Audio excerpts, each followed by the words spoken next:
In this podcast episode, archaeologist Ed Barnhart explores the fascinating world of lost civilizations, the transition from hunter-gatherer societies to settled communities, and the rich cultural history of ancient South America. He discusses the significance of archaeological findings in the Amazon, the complexities of the Maya and Inca civilizations, and the enduring impact of shamanism and religious practices. Barnhart also reflects on the future of humanity, the potential for alien civilizations to study our remnants, and the importance of understanding the intricate tapestry of human history. Barnhart begins by discussing the existence of lost civilizations that remain undiscovered. He references recent archaeological findings, such as Göbekli Tepe and discoveries in the Amazon, which have unveiled civilizations previously unknown to researchers. Barnhart emphasizes that the Amazon jungle likely conceals evidence of ancient societies, particularly geoglyphs and mound groups that suggest complex social structures. He points out that the average person often envisions civilization as resembling Rome, but he argues that civilizations in the Amazon would not fit that mold due to the scarcity of stone and the reliance on organic materials like dirt and trees. He suggests that the base of the Andes, where stone is more accessible, holds significant potential for future discoveries. Barnhart elaborates on the transition from nomadic hunter-gatherer lifestyles to settled agricultural societies. He explains that for most of human existence, people lived in nomadic circles, moving seasonally based on resource availability. However, around 12,000 years ago, as the last ice age ended, significant environmental changes forced humans to adapt. In the Americas, the extinction of large game animals like mammoths and bison led to a greater reliance on gathering, which eventually prompted the domestication of plants.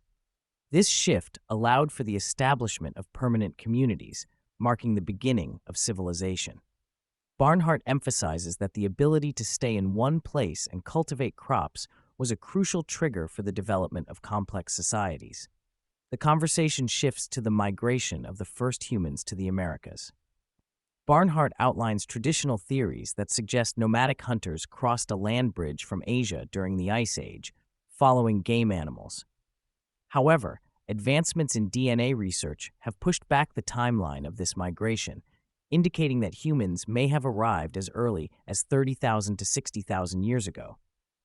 He notes that the genetic evidence suggests a single origin for Native American populations, tracing back to Siberia. Barnhart posits that the migration was likely a series of big leaps rather than a gradual process, with early groups becoming isolated and developing distinct cultures over time. Barnhart highlights the significance of South America as a cradle of civilization, often overlooked in favor of regions like Egypt and Mesopotamia.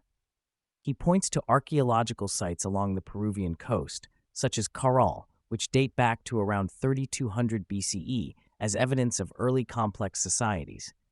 These sites feature large stone pyramids and temples, indicating advanced architectural skills. He emphasizes that while Egypt has about 140 known pyramids, Peru has thousands, many of which remain undiscovered due to their construction from perishable materials like adobe. Barnhart also discusses the importance of understanding the motivations behind pyramid construction, suggesting that they served both practical purposes, such as waste management, and symbolic functions, representing a desire for permanence and remembrance. Barnhart concludes that the early civilizations in South America were diverse and complex, with some relying on fishing rather than agriculture. He argues that the development of civilization was not solely dependent on farming, but also involved trade and resource management. He suggests that the Amazon may have been a significant center for early religious practices, and that the oldest pottery in the Americas has been found there, indicating a rich cultural history that predates many well-known civilizations. Barnhart discusses the significance of pyramids in South America, often referred to as temples, noting a lack of clear evidence regarding their religious practices or iconography. The earliest significant religious iconography appears with the Chavin culture around 1800 BCE, located in the Andes. This culture's main temple is strategically positioned as a point of connection between the Amazon and the coast. The iconography found there features animals like jaguars, snakes, and crocodiles, which are native to the Amazon, suggesting that religious ideas may have originated in that region. Barnhart emphasizes the challenge of interpreting archaeological findings, as the ideas and beliefs of ancient peoples are often elusive and difficult to reconstruct. Barnhart proposes that religion in South America may have been more monotheistic than traditionally believed. He introduces the concept of a Fang deity, a creator figure that he argues has influenced various Andean cultures over thousands of years.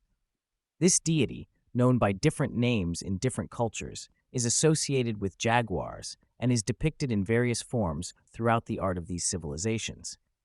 Barnhart suggests that early archaeologists, influenced by their own cultural backgrounds, may have misinterpreted the evidence, leading to the assumption that these cultures had pantheons of gods.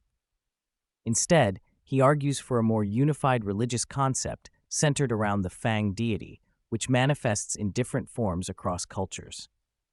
The discussion of shamanism highlights its integral role in the spiritual practices of ancient South American cultures. Barnhart explains that shamanism often involves rituals that connect practitioners with the spirit world.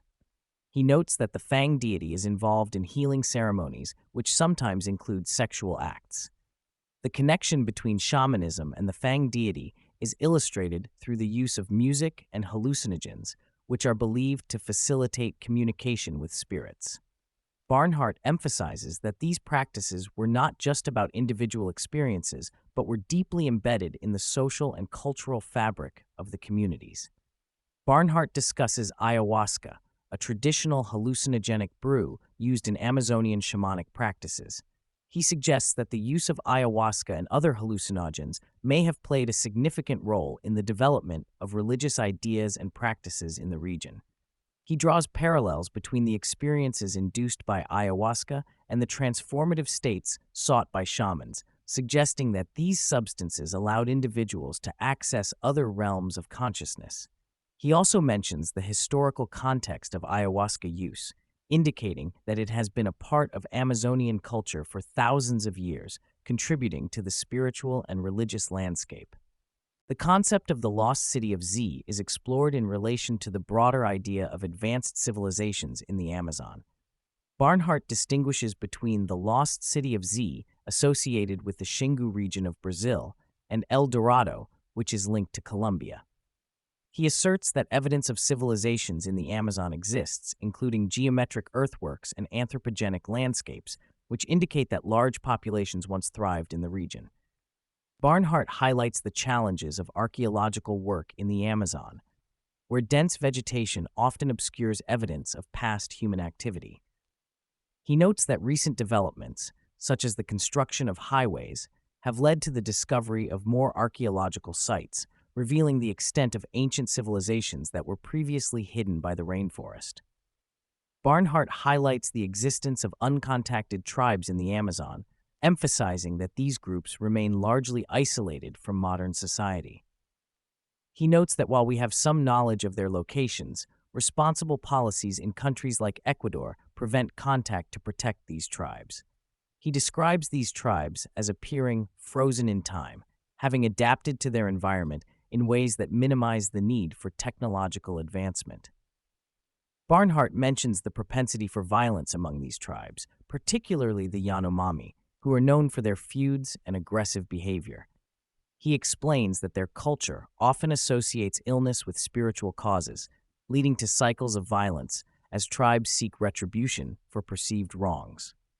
This cultural norm of violence is contrasted with the peaceful nature of modern society, suggesting that humans have a primal capacity for aggression that can be triggered under certain circumstances. The conversation shifts to the Maya civilization, which Barnhart describes as a complex society that arose in Mesoamerica. He discusses the challenges of studying the Maya due to the dense jungles they inhabited, which have made archaeological exploration difficult. Barnhart explains that the Maya civilization is often divided into different periods: the pre-classic, classic, and post-classic. The classic period is characterized by the rise of powerful city-states and dynasties, with a focus on kingship and divine right. He notes that the Maya had a sophisticated understanding of astronomy and mathematics, which they used to create an elaborate calendar system. Barnhart also touches on the interactions between the Maya and other cultures, such as the Olmec and the Aztec. He explains that the Maya borrowed religious ideas from the Olmec and that their civilization was not static, but rather dynamic, with influences flowing between different cultures. The Maya's relationship with war and violence is also discussed, with Barnhart noting that while they engaged in warfare, it was often ritualistic and tied to their religious beliefs.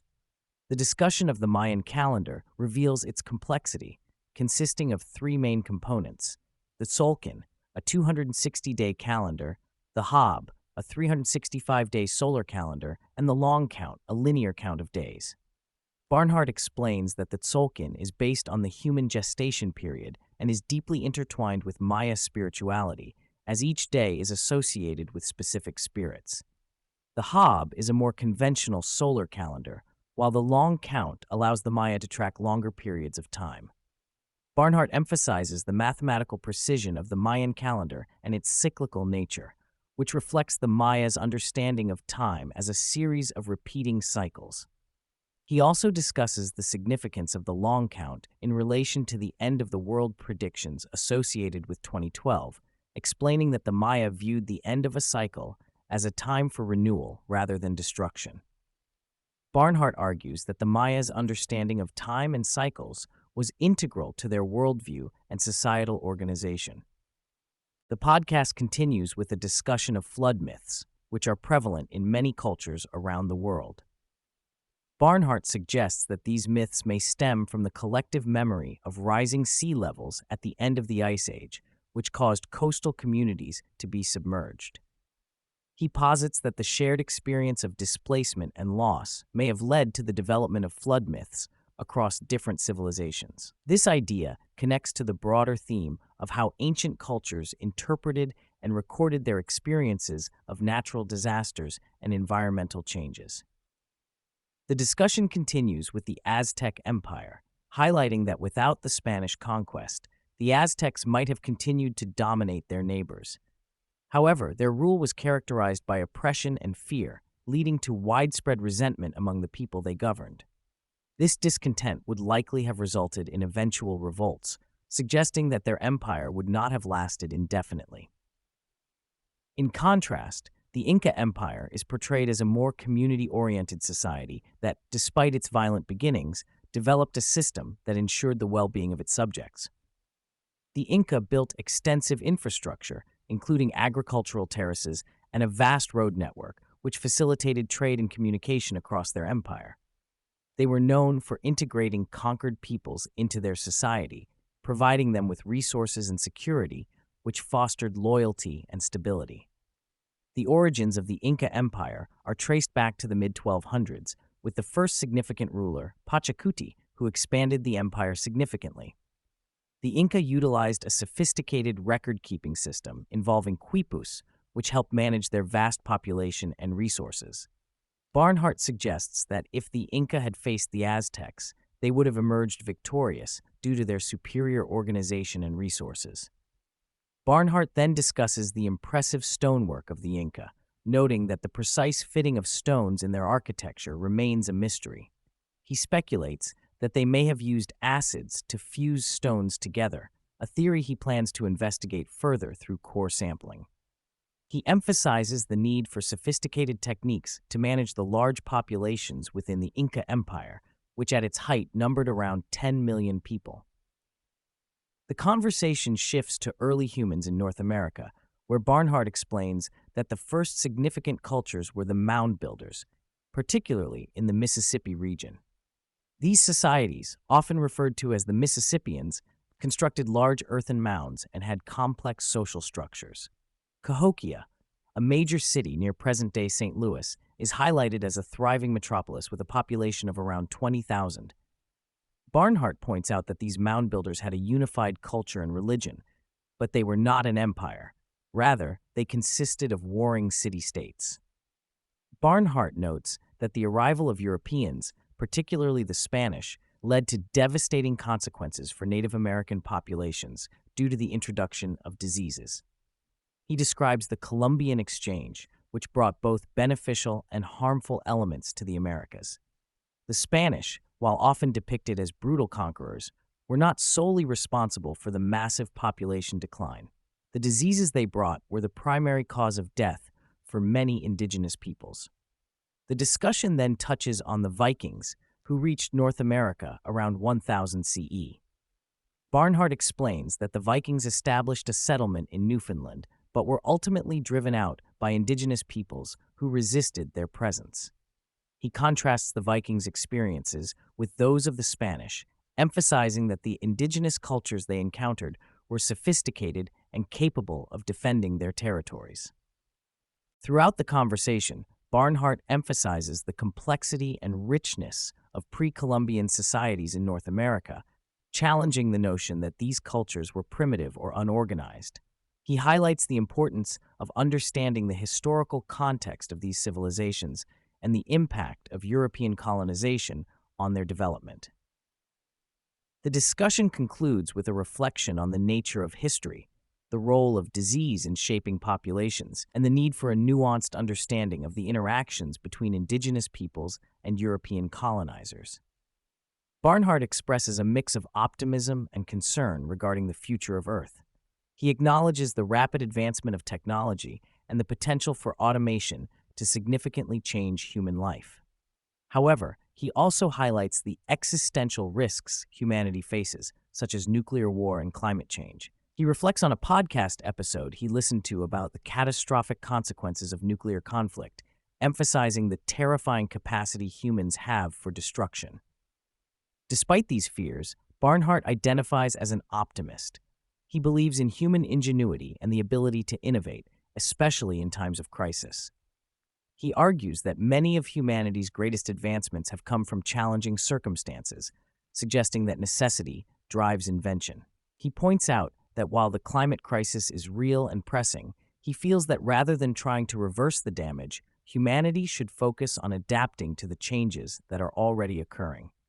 He advocates for technological solutions to address impending challenges, such as water desalination and other innovations that can help societies thrive despite environmental changes. Barnhart emphasizes that the focus should be on survival and adaptation rather than denial of the problems at hand. He believes that humanity has the capacity to not only survive, but to thrive in the face of adversity, drawing on historical examples of resilience and innovation. When discussing the potential for alien civilizations to study Earth, Barnhart reflects on what they might find in the remnants of human civilization. He suggests that much of what defines human culture, such as books, digital media, and other perishable artifacts, would likely be lost over time. What would remain are more durable structures like buildings and monuments, which could lead to misconceptions about human history.